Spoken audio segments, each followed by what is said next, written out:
Good morning, everybody. Today I will read you a book by Roald Dahl, Charlie and the Chocolate Factory. Let's get started.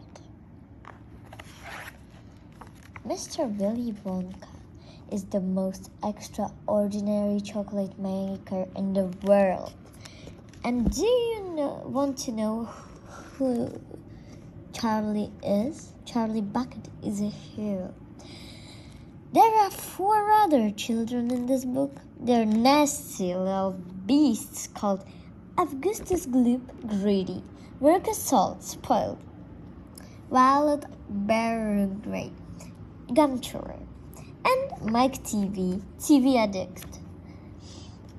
Clutching their golden tickets, they arrive at Willy Wonka's chocolate factory. But just what secrets will they discover? Our tour is about to begin. Please don't wander off. After all, Mr. Wonka wouldn't like to lose any of you at this stage of the proceedings.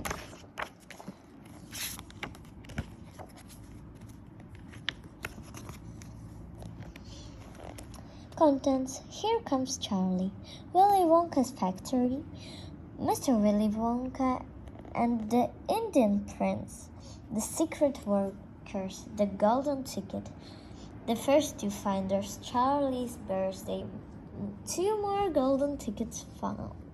Grandpa Joy takes a gamble. The family begins to starve. The miracle. What it said on the golden ticket. The big day arrives. Mr. Willy Wonka, the chocolate room, the Oompa Loompas. Augustus Gloop goes up the pipe, down the chocolate river. The inventing crew, everlasting. Goob stoppers and hair coffee. The great gum machine. Goodbye, Violet. Along the corridor, square sweets that look round. Veruca in the nut room, the great glass left, the television chocolate room, Mike TV sent by television. Only Charlie left. The other children go home. Charlie's chocolate factory.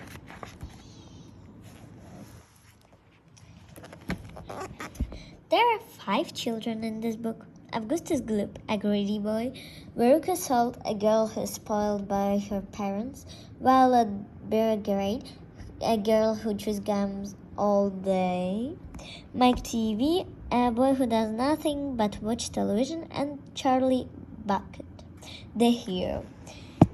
Chapter 1. Here's come Charlie. These 2 very old people are father and mother of Mr. Bucket. Their names are Grandma Joy and Grandma Josephine. And these 2 very old people are the father and mother of Mrs. Bucket. Their names are Grandma Joy and Grandpa Georgina. Grandma Georgina. This is Mr. Bucket. This is Mrs. Bucket. Mr. and Mrs. Bucket have a small boy whose name is Charlie Bucket. This is Charlie. How do you do? And how do you do? And how do you do again? He's pleased to meet you. The whole of this family, the 6 grown-ups, you can count them, and little Charlie Bucket live together in a small wooden house on the edge of Great Town. The house wasn't nearly large enough for so many people, and life was extremely uncomfortable for them all. There were only 2 rooms in the place altogether, and there was only 1 bed. The bed was given to the 4 grandparents because they were so old and tired. They were so tired they never go out of here. Grandma Joy and Grandma Josephine on this side, Grandma George and Grandma Georgina on that side.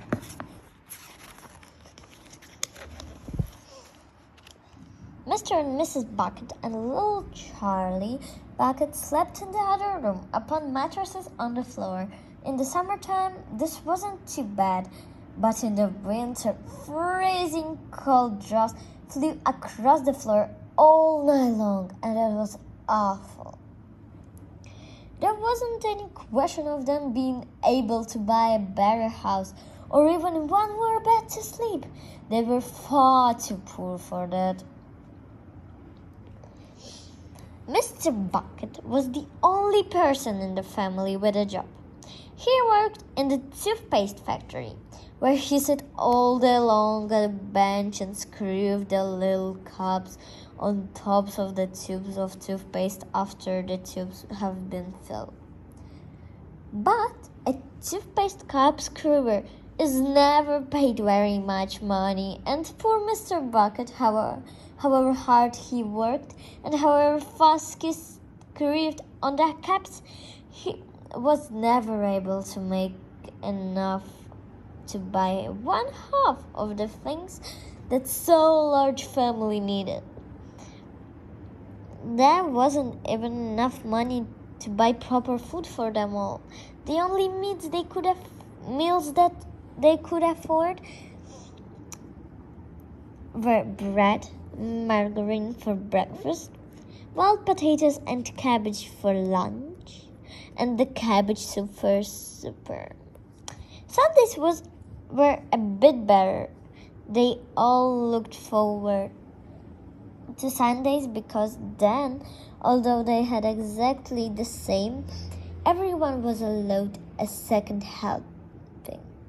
The Buckets, of course, didn't starve, but every one of them, the two old grandfathers, the two old grandmothers, Charlie's father, Charlie's mother, and especially little Charlie himself, went about from morning till night with a horrible empty feeling in their tummies. Charlie felt it worst of all.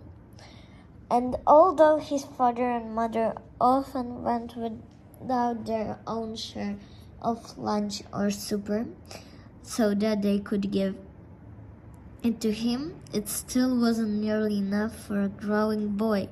He desperately wanted something more filling and satisfying than cabbage soup. The only thing he longed for more than anything else was chocolate. Walking to the school in the morning, Charlie would see great slabs of chocolate piled up high in the shop windows, and he would stop and stare and press his nose against the glass. His mouth was watering like mad. Many times a day, he would see other children taking bars of creamy chocolate out of their pockets and munching them greedily. And that was, of course, the pure torture. Only once a year on his birthday did Charlie Bucket ever get to taste a bit of chocolate. The whole family saved up their money for that special association. And when the great day arrived, Charlie was always presented with one small chocolate bar to eat all by himself. And each time he received it, on those marvelous birthday mornings, he would place it carefully in a small wooden box that he owned and treasure it like there were a bar of solid gold. For the next few days, he would allow himself only to look at it, but never to touch it. Then, at last, when he could stand it no longer, he would peel back a tiny bit of paper, wrapping at the corner to expose a tiny bit of chocolate. And then he would take a tiny nibble, just enough to allow the lovely sweet taste to spread out slowly over his tongue. The next day he would take another tiny nibble, and so on and so on. And In this way, Charlie would make the six-penny bar of birthday chocolate last him for more than a month.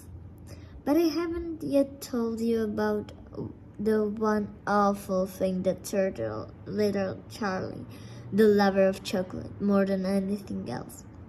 This thing for him was far, far worse than seeing lots of chocolate in the shop windows or watching other children munching bars of creamy chocolate right in front of him. It was the most terrible, torturing thing you could imagine, and it was this. In the town itself, actually within sight of the house in which Charlie lived, there was an enormous chocolate factory. Just imagine that.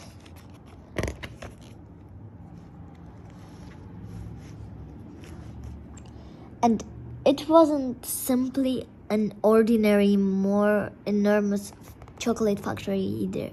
It was the largest and the most famous in the whole world. And it was Wonka's factory, owned by a man called Mr. Willy Wonka, the greatest inventor and maker of chocolates that there has ever been.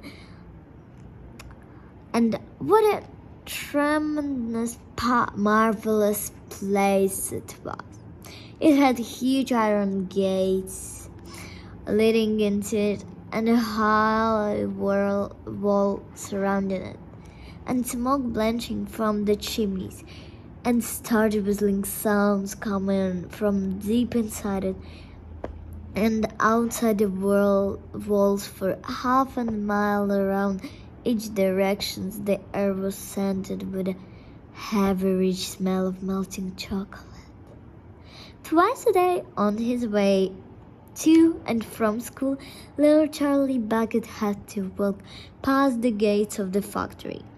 And every time he went by, he would begin to walk very, very slowly, and he would hold his nose high in the air and take long, deep sniffs of the gorgeous chocolatey smell all around here.